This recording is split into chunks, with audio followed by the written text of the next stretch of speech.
మాజీ మంత్రి వైసీపీ నాయకురాలు ఆర్కే రోజాను తప్పుపట్టారు బాపట్ల జిల్లా చీరాల శాసనసభ్యులు కొండయ్య. ఈ మేరకు ఆయన మీడియా సమావేశంలో మాట్లాడుతూ రాష్ట్రంలో గాల్లో గెలిచిన గాలిగాళ్లు ఎక్కువయ్యారంటూ మాజీ మంత్రి వైసీపీ నాయకురాలు ఆర్కే రోజాను తప్పుపట్టారు. సమాజంలో బాధ్యత కలిగిన ఒక మహిళగా మాజీ మంత్రిగా ఈ వ్యాఖ్యలు చేయడం చాలా బాధాకరమని పేర్కొన్నారు. సొంత చెల్లి తల్లి పైనే మాజీ ముఖ్యమంత్రి వైఎస్ జగన్ అసభ్య పోస్టులు పెట్టించిన ఘనత ఆయనదని అన్నారు. ఈ తరహా రాజకీయాలు జగన్ కు ఆ పార్టీ నేతలకు వెన్నతో పెట్టిన విద్య అని వ్యాఖ్యానించారు. ప్రతిపక్ష హోదా కూడా మీ పార్టీకి ప్రజలు ఇవ్వలేదనే పశ్చాత్తాపం లేదని, రాబోయే రోజుల్లో అసలు మీ పార్టీ అధికారంలోకి కూడా రాదని జోస్యం చెప్పారు.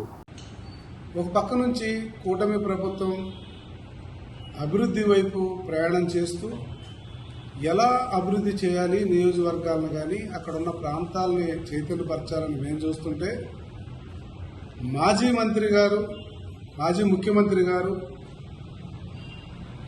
వాళ్ళ యొక్క వర్గానికి ఎలా తిట్టాలి, ఎలాగా తెలుగుదేశం పార్టీ కూటమి ప్రభుత్వాన్ని అస్థిరతపరచాలి అనే విధంగా వారు ప్రయత్నం చేస్తున్నారు.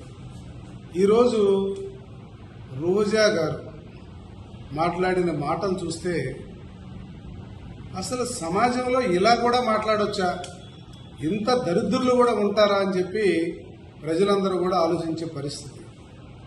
వాళ్ళకి సంస్కారం లేదు, వాళ్ళ నాయకుడికి లేదు.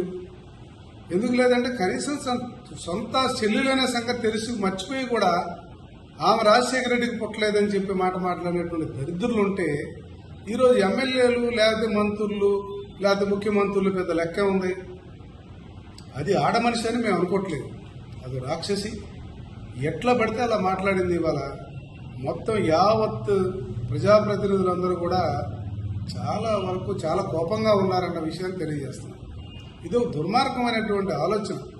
జగన్మోహన్ రెడ్డి మొట్టమొదటి నుంచి కూడా తన ప్రభుత్వం వచ్చిన దగ్గర నుంచి కూడా తన ప్రవర్తన, అతను ఏదైతే మద్యపాన విషయంలో కానీ లేకపోతే అనేకమైన విషయాల్లో మైండ్ గేమ్ ఆడుతూ కేవలం అతను ఆ యొక్క తాడేపల్లి కొంపకే పరిమితం అయ్యి కొంతమందిని బరితెగించిన వాళ్ళు రోడ్ల మీద పంపించి ఇష్టానుసారంగా మాట్లాడించాడు.